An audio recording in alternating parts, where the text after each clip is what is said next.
Na ke eri make ma story o. Kapuna no story na ke eri make o iri ana. Mei.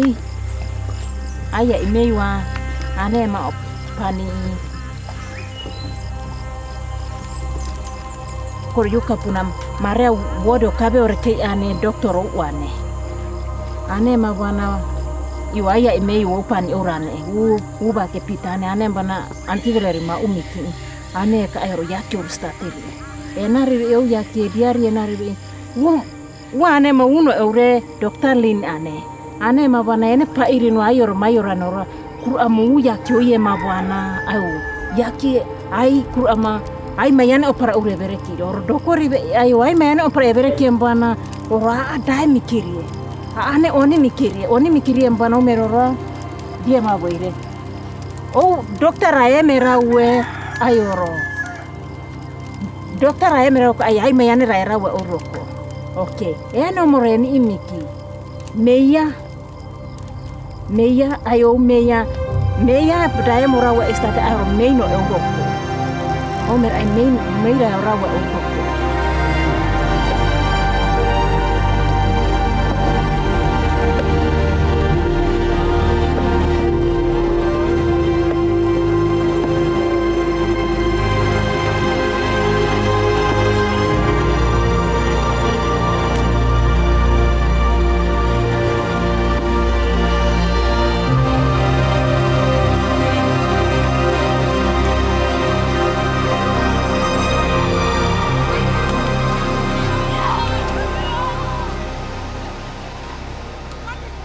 I wanted to have an interesting life, and I wanted to have a satisfying life. And I wasn't interested in any of the things that money can buy. I felt the doctors very rarely starve to death. There'll always be something to buy me a crust.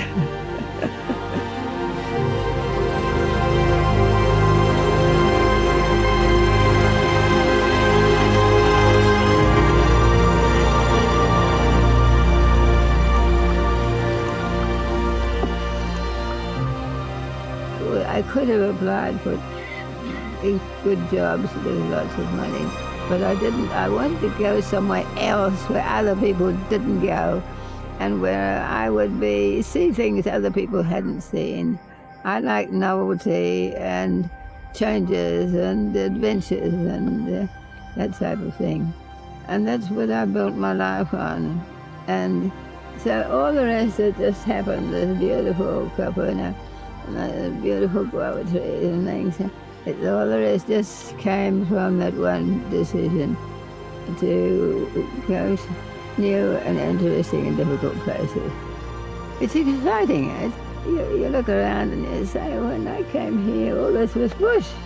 And now I look out at the lovely grass. Isn't that wonderful? Exciting, happy, satisfying. What more could you want? I think it is different from what other people would value, perhaps. After I finished my training in Dunedin in New Zealand, everyone said, now you'll go to England, of course.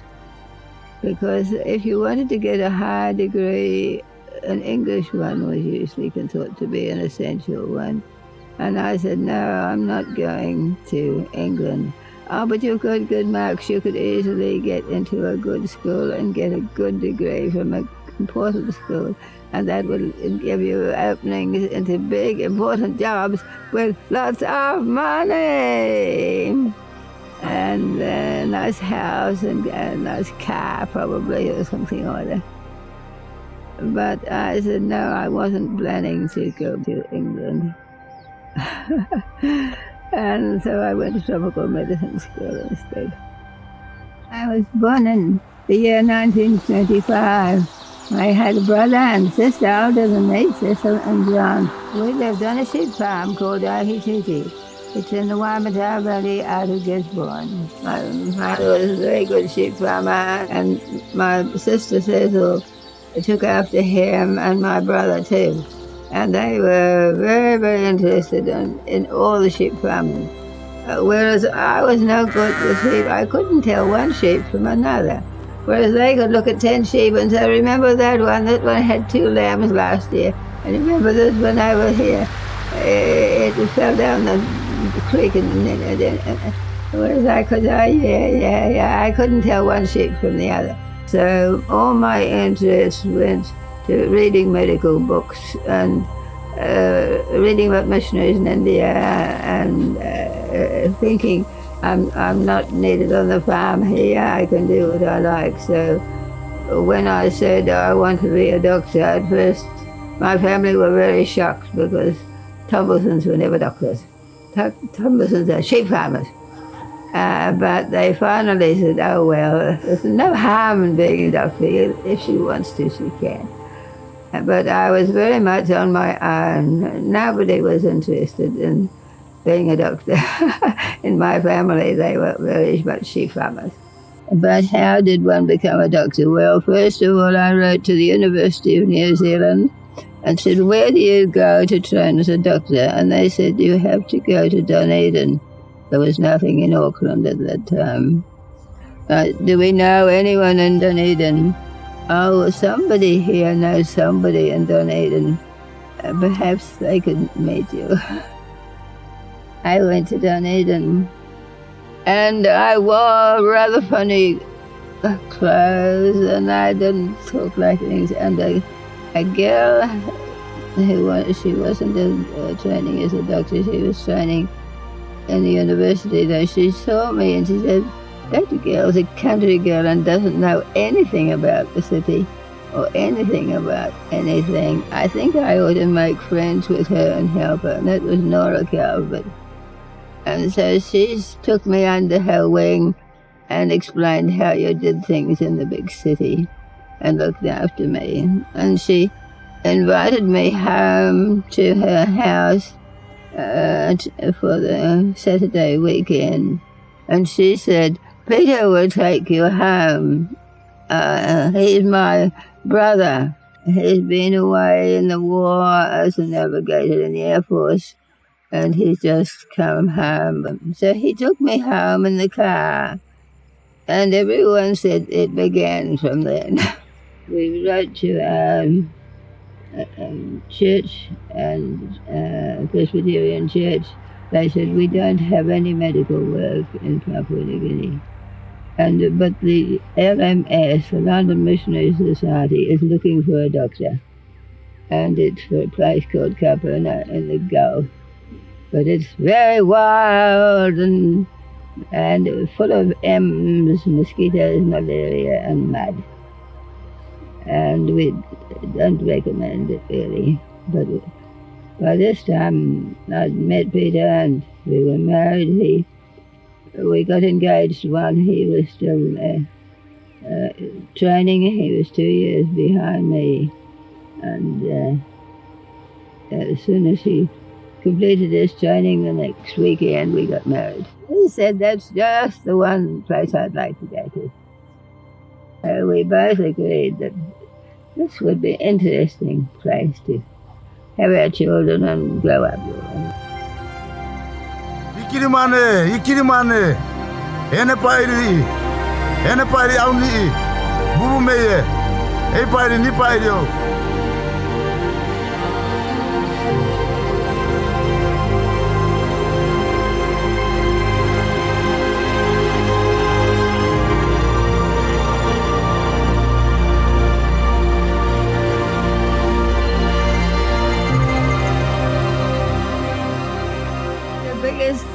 Impression we had was relief that it was clean, fresh, unspoiled, and the people were so welcoming, and they accepted us straight away and welcomed us in their homes, and they brought their local foods and were excited about everything, and the children accepted them quickly, and everything was just so easy and right and pleasant. I felt we were making no sacrifice at all by coming. We're like people who've been away and are now united again, and I was very happy to see each other. I came from a farm, and I came used to having to do everything for yourself and and it was just the same. I wasn't aware of. I've had to make big changes in my life. What had happened in New Zealand, and I think in Australia too, happened here, that the Europeans coming in brought their diseases with them, and measles was the biggest killer of the Maori and the Aborigines in Australia, and PNGs too. Thousands of people died from measles. So the people were very concerned to see the loss of life, and so they set up Kapuna Hospital. Started at 6:30, we'd have a cup of cocoa usually, and then we'd come home to breakfast at 9 o'clock perhaps, whenever we finished. We didn't have a timetable. You worked till you'd seen everybody in that ward. And so Peter and I would alternate for innings. What he couldn't do, I would fit in with. So he did adults and children, and I did outpatients and TB. And that we kept to that pretty much always. And we would have a different ward each day. There was A, B, C, and outpatient. We've always had daily prayers in the hospital, usually nightly prayers too. We always had a teaching time at least twice a day. We've been part of other people's experiments, and the float plane was one very good experiment that we had here. It was very exciting, having the plane come down, usually for some weeks, and would take 10 trips out in one day, 5 trips out and 5 trips back. And so they would go to distant villages and come back again in 2 hours when you'd finished seeing everybody and bring you home again. And it was very exciting. We accomplished an awful lot of immunizations. That was a very good time of immunizations. The whole place was well covered. And this, mostly when you read about the 34%, 46% still getting epidemics. We've had no epidemics for years and years and years because we are completely covered for immunization. Going out on patrol was a big job because you had to see all the antenatal people, or the mothers expecting babies. You had to treat all the skin diseases, and particularly scabies and chipoma, skin fungus diseases, and all the cuts and sores and ulcers. And you didn't usually get to bed before 9 o'clock every night. Because you had to treat the sores several times because that was your only chance. Penicillin was a tremendous help when you got the injection of penicillin. That was a great blessing. And enormous numbers of people have been saved by penicillin. There were no aid posts when we came, but he set up 15 in 15 biggest villages. But that made a tremendous difference, those 15 aid posts. I think one of the attitudes that we've tried to build up is that being in hospital can be fun. It's not a time of sadness and worry and fear, but you can carry on your normal life.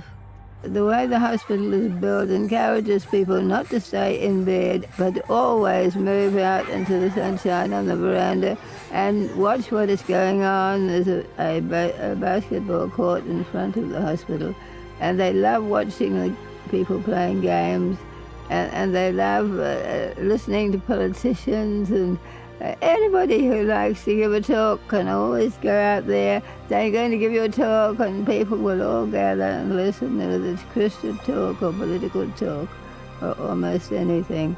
We encourage visitors. We have no visiting hours. We have no rules, hardly at all. All they have to do is take their medicines.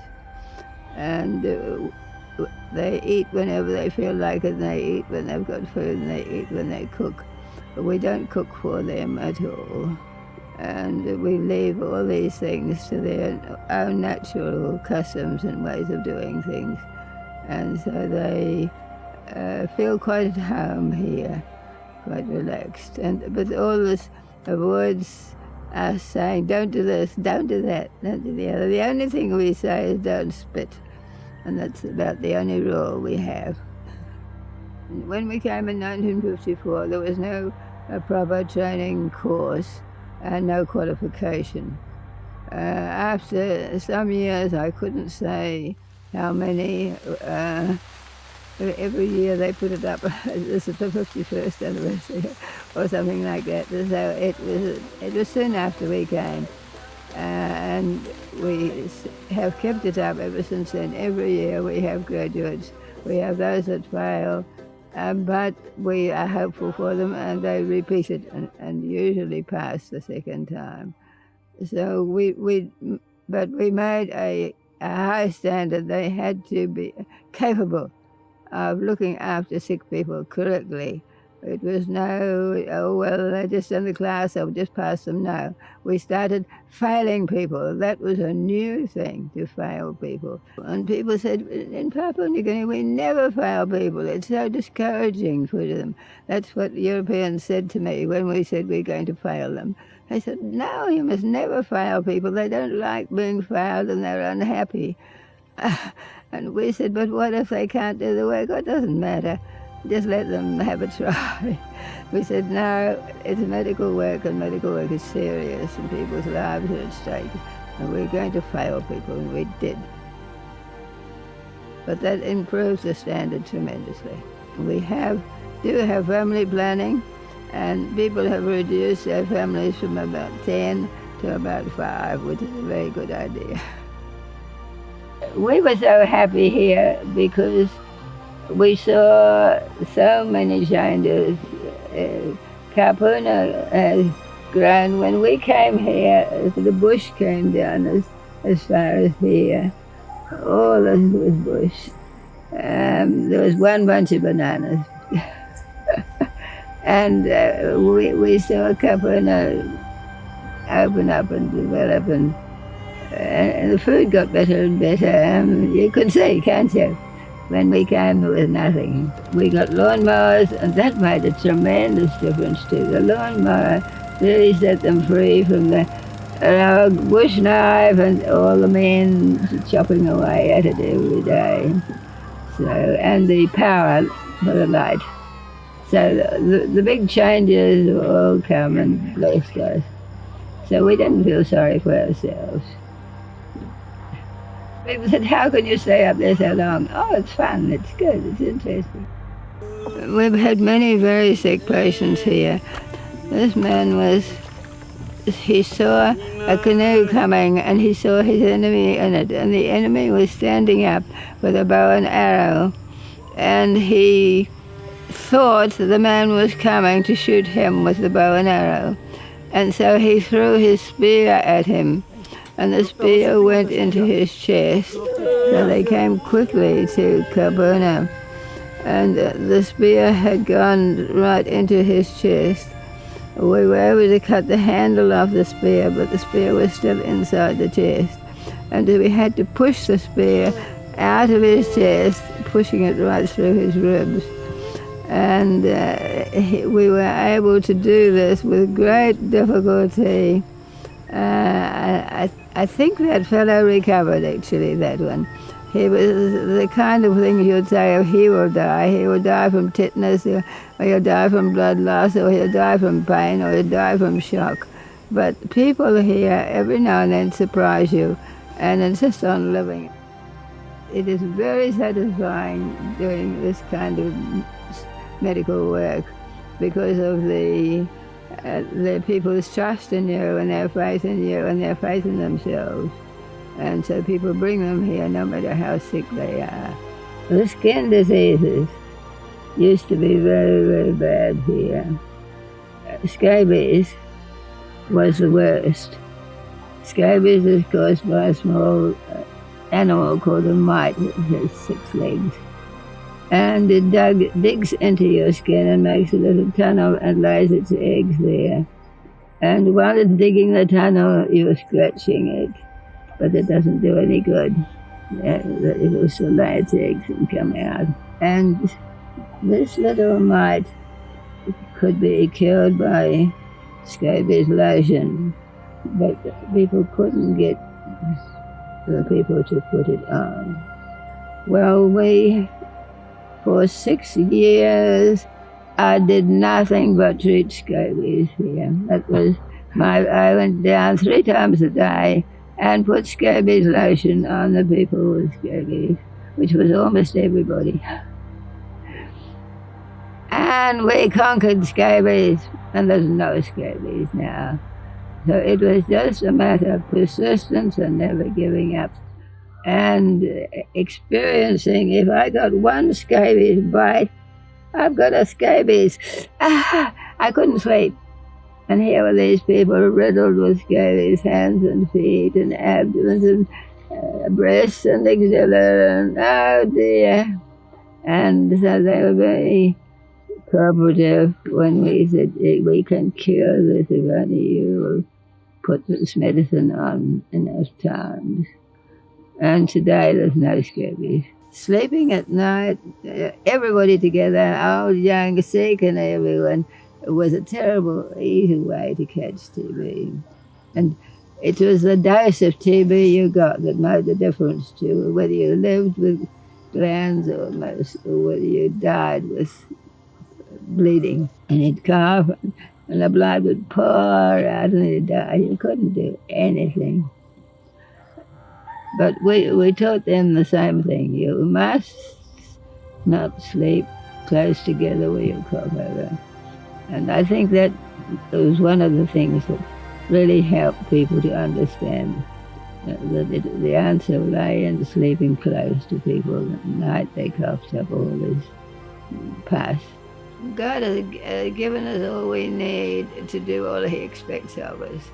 And even if your patients die sometimes, and they will, of course, you don't need to feel discouraged. My husband, Peter, was shocked one day when he went to the toilet and passed a whole lot of blood. And we both knew this was very serious. And he went in to have x-rays and found he had cancer of the colon, and he needed an operation, which he had. But they said it is probably already in the liver.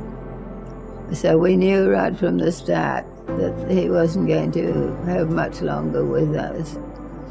So he came out one day to me and said, what we feared would happen has happened.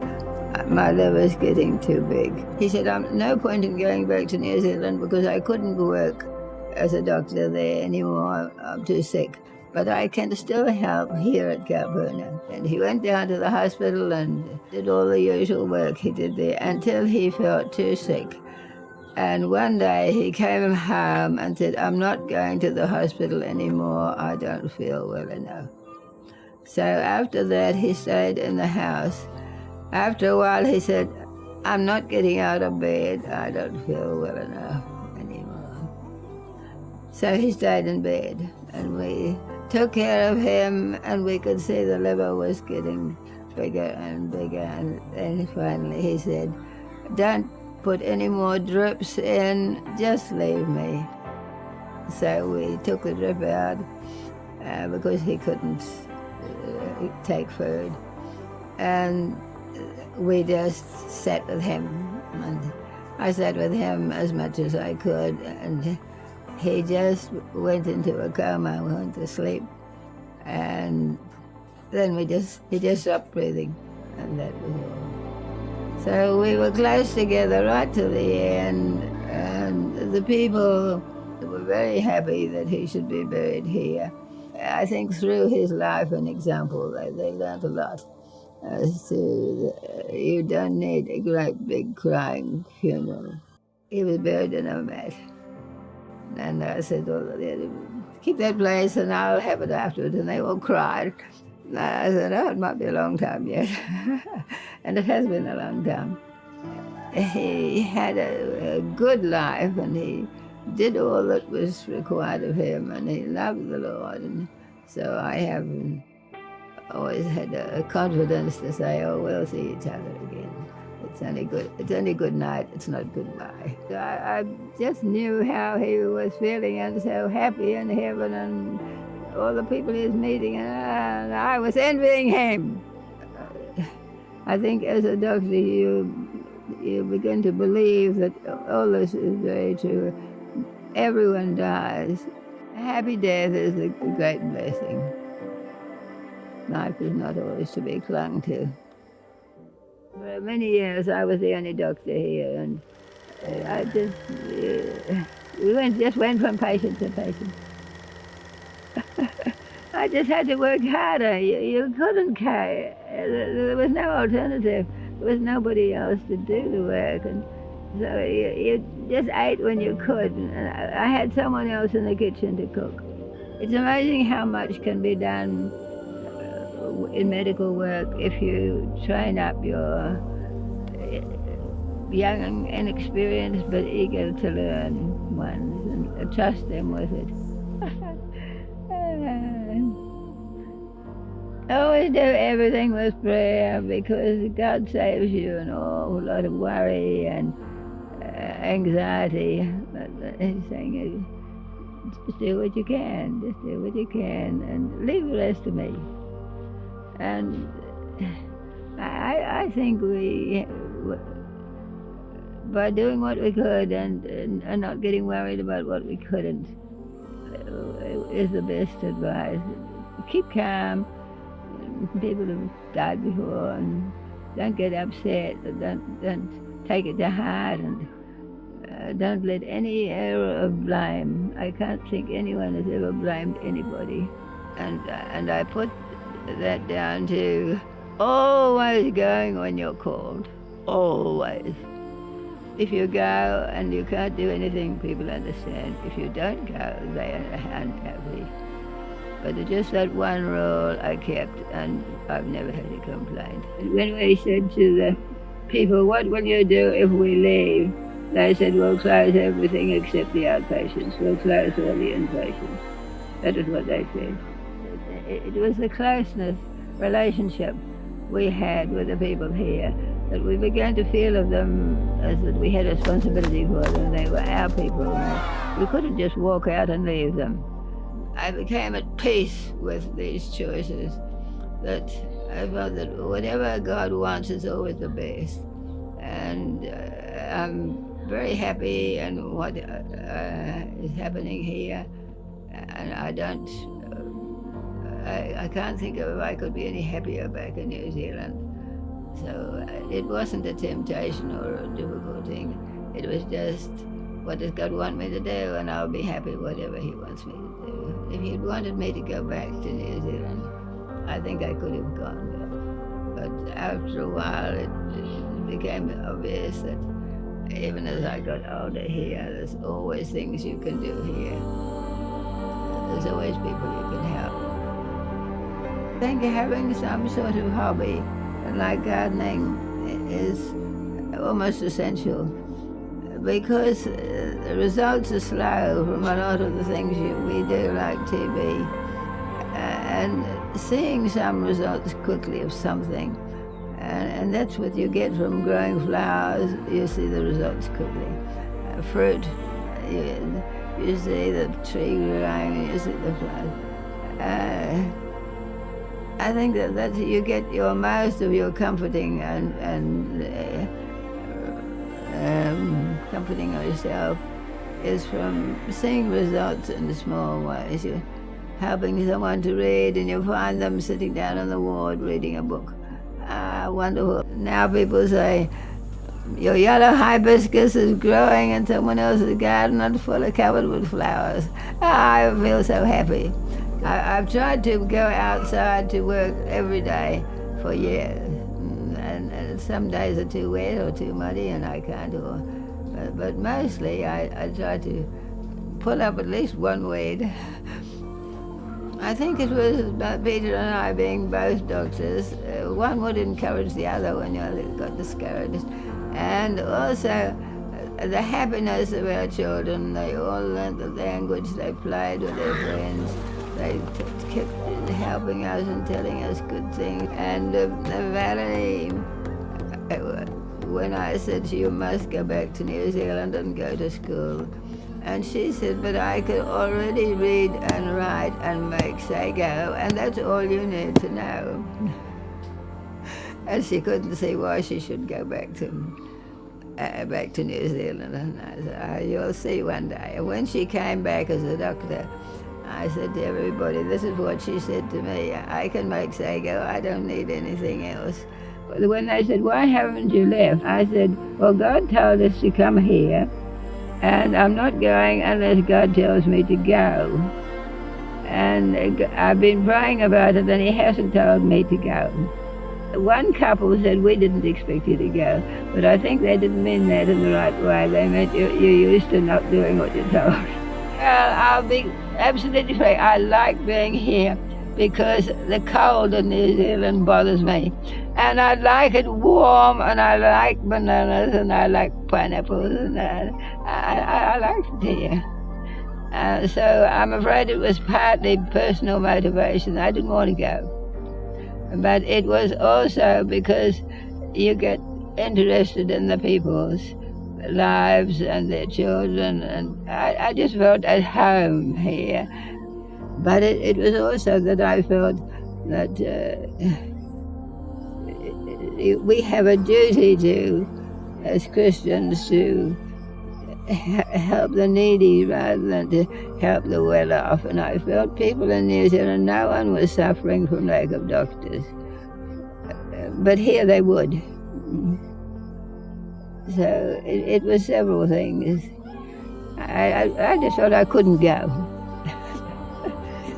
As you say, not many people stay 60 years. But the longer you stay, the less dogmatic you get and the less proud you get. And the feeling, it was all God anyway who did it. All the good was for him. To give up any idea of praise or reward, once you've given up that, and to have, it's only between you and the patient and God, it's not a problem. But if you're looking for recognition, yes, you'll have a problem. Without love, and you're only doing it for sense of duty, it won't work. I don't feel God expects us to change the world, and I don't expect he expects us to change anybody. We can only change ourselves. And if we just conscientiously keep doing what we feel he's told us to do, it'll always work out. I don't have any doubts about that. And I don't have any regrets of any kind. Papua New Guinea, you don't get the sack. You don't be forced to retire at 65. As in most people's active life is cut short by either sickness or by the rules, which is at 65 you must make room for the next generation coming on. But here there were no rules unless you made them yourself. And so that's how I kept going for so long, because nobody stopped me, and because I enjoyed it so much, and because people have always been happy you can see the way they act even now. They come and give me a hug, or they say thank you, or they share something, or say this is my daughter and you delivered her. And people in Papua New Guinea don't label you as too old. I've been 60 years here at Cabana, and I know very little about the highlands and very little about some of the coastal things. This country is different in different places, and I sometimes wish I could do another 60 years and do it all in the highlands. That would be very interesting. If I was giving advice to the world, I would say, if there are two choices and one is more adventurous than the other, do the most adventurous one. If there's two choices and one of them is more difficult than the other, do the more difficult one. I think happiness comes not for people who look for it, but happiness comes from doing what satisfies you, and so you never have any regret. I feel God's led me, and he's done as much as he could through me. It's not perfect by any means.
Hi, my name's Jono McLeod. I'm Destiny McLeod. We are missionary doctors over in South Sudan.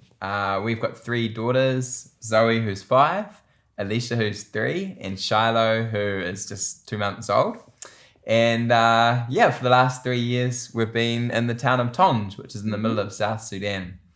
We help run a medical clinic there, which looks after pregnant mothers and children. And my job in the clinic is to help look after the children. So last year we saw almost 40,000 patients. So that keeps us busy. I'm the daughter of Valerie, who is the daughter of Lin and Peter Calvert. And I feel so lucky to have such a heritage and to have the legacy of my grandparents' lives as part of my life, and I feel that's made an enormous impact on who I am as a person and what I've chosen to do with my life. The thing that inspires me most about Grandma and Granddad is the faithfulness of their service in PNG, and I hope that we can have that same heart of faithfulness where we're serving. I know that Grandma and Granddad went to PNG because there was a big need there, but they've stayed there because they've made it their home and they've come to love the people and become part of the culture. Our generation is the kind of people who like to do things for a year or two and then move on. But what I've seen through Grandma is that you can make a huge impact if you're faithful to where God has put you. And we found ourselves falling in love with this dry, poor area of Tonge where we are, and with the Dinka people. And we've given our third daughter Shiloh a Dinka name for her middle name, and we'd just like to be there for as long as God wants us there. And we would just love to see what Grandma's seen in her life, just see things really change and see our area impacted with the gospel and the love of God, just like she's seen it. Grandma has also been a real inspiration for me. I remember when Destiny and I were dating, I got given a copy of the book that she wrote, Let the Fire Burn. I remember reading the pages and I just couldn't put it down, just absorbing the awesome testimonies about what God had done in Papua New Guinea. And it really made me jealous inside, with a holy jealousy that I want to see what you've seen. And I believe that God wants all of us to see that. I believe that God wants all of us to see his power at work and to be a part of his Holy Spirit moving and changing hearts and transforming society. Grandma's also really inspired me because, like Destiny has already said, of her faithfulness. When I've been to Papua New Guinea twice, and both times I've come into Kapuna, and I've just been in awe of the spirit, the atmosphere, the culture that is within the place. There's just such a hunger amongst all the different activities that are going on, the different programs, all the different groups that are there for different reasons, but everyone has one common passion, and that's for Jesus. And that is the result of so many years of faithfully sowing in prayer and sowing in church and sowing in, and that's come as a result of all those years of faithful service. So we are right at the start of that journey, and it seems like there's still a long way to go, but having seen someone who's been there before us and has seen God move powerfully and bring transformation, it gives us incredible hope and it gives us incredible faith that God is going to do the same through us as well. One other thing, Grandma's a charger. She's still going strong at 92, and I don't know many others who I could say that about. So I want to be like that as well. Thanks, Grandma.